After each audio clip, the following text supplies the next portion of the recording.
I remember I was 5 or 6 years old probably, and where we lived, so I'm from South Louisiana, we lived out in the country, and the priest in our parish actually had like a private home across the street from us, and we'd see him periodically. He was there, and I just remember we had pecan trees everywhere, and so every fall everybody's out kind of picking pecans off the ground. So we're driving by, and there was Father Edwards, near the road picking pecans, and there was this lady, also in his yard, picking pecans, and I just remember, commenting to my parents, "Oh, look, there's Father Edward's wife," and my parents both started laughing at me. I was taken aback. So I didn't know why they were laughing at. Just my mom turned around. She said, "Oh, that's not his wife." She said, "Priests don't get married." And as a 5 or 6 year old, that struck me. And then all of a sudden, it just made complete sense. It's of course, priests don't get married.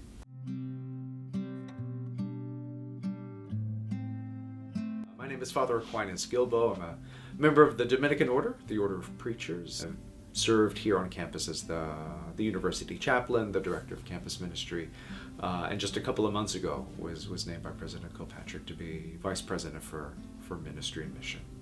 I think a university is really interesting because it brings together a large community of people, but especially for the students, it's for a very brief moment, in their life. So it's really just one quick snapshot. That's where Catholic University really flourishes and is faithful to its identity in mission by being a place where people of all backgrounds, of all kinds of different experiences can come and see what it is that the Lord has to offer. I was raised Catholic, and at home, my whole family and I would go to Mass every Sunday, but when I came here, I stopped going. So I would say that I am Catholic, but I'm not practicing, so I'm not really sure where I identify as right now. But when I was going to Mass, I wasn't really paying too much attention, and things weren't really resonating with me.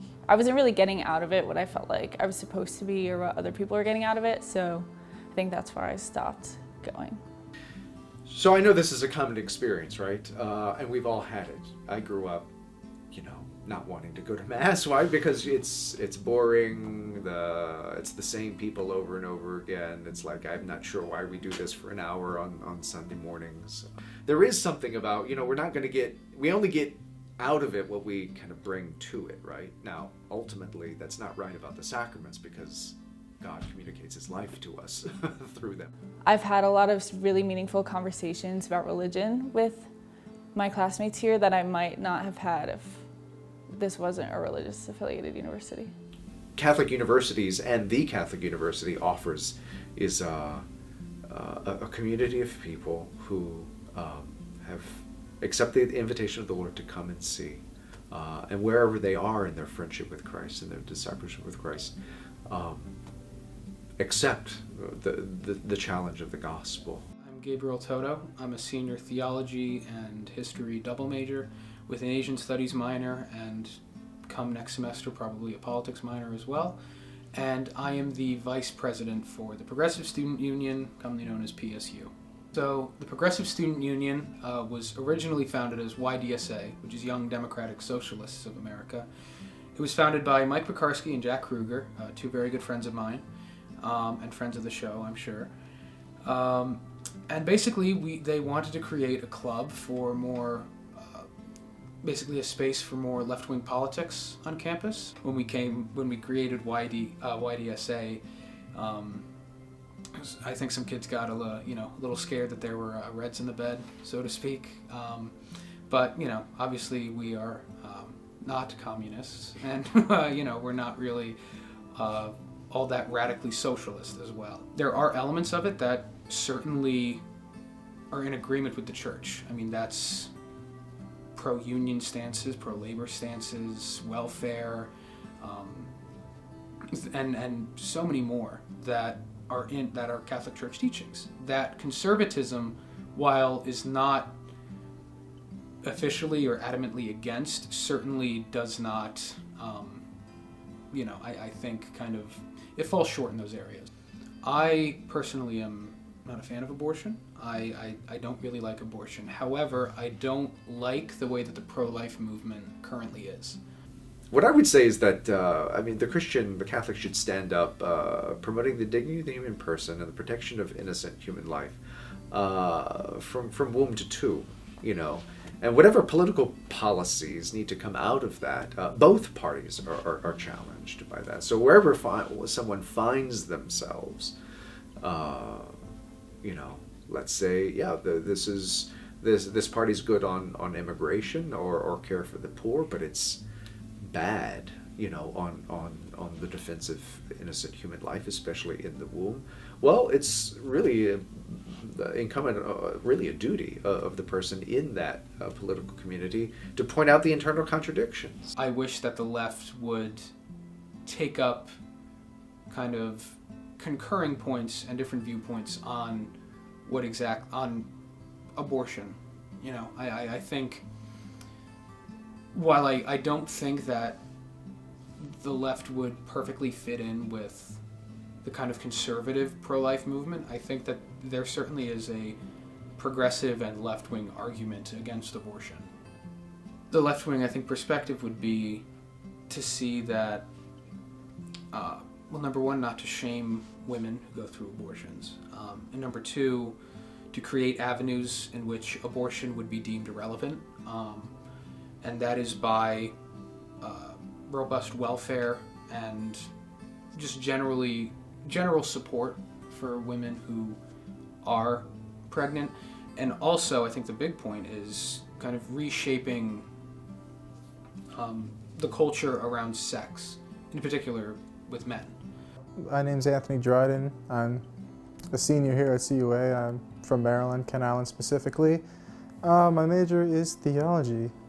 So one of the reasons why I have chosen to be a theology major is because my whole life has been wrapped around God from the very beginning. My mom, whom I love very much, was diagnosed with a disorder called PNH. It's a blood disorder. And she was one of the first people to be diagnosed with these diseases that doctors haven't recognized beforehand. And so they told her basically, you wouldn't be able to have children. And that deeply hurt my mother because she had been raised in a family that wasn't united. And she wanted to make a family, to start something new. And so basically she went back to where my family's from, Paraguay. She went to the cathedral in Cacupe, and she got down on her knees before the altar and said, God, if you provide me with children, I would teach them the ways of the faith. And then when she got back to the States, she was praying, and she was praying for the well-being of her child and everything, and the bishop recognized this and gave her a blessing as she was leaving. And then when my mother, when she went to the hospital, when she was getting ready to give birth, the doctors, in all their power, tried to tell her to abort the child. You would lose too much blood. You would die. But my mother, she chose me over herself. And I was born. And my mother survived and went on to have 2 other children, my siblings, Adriana and Nico. And it's been the biggest blessing of her life and been the biggest blessing of my life to have a mother who from the very start has taught me and given me the opportunity to grow in my faith, to have a secure foundation, and to which I am truly appreciative and I will never forget. But ultimately, it's that the life we're called to, in glory, will be of such kind of communion and intensity that surpasses even the great good, of marriage, and family. And that some in the celibate life, as Christ lived it, are called, to witness to that future life by the way they live now, in service to others, but which should give great hope and consolation to the world that, the Lord has a great everlasting life, prepared for us.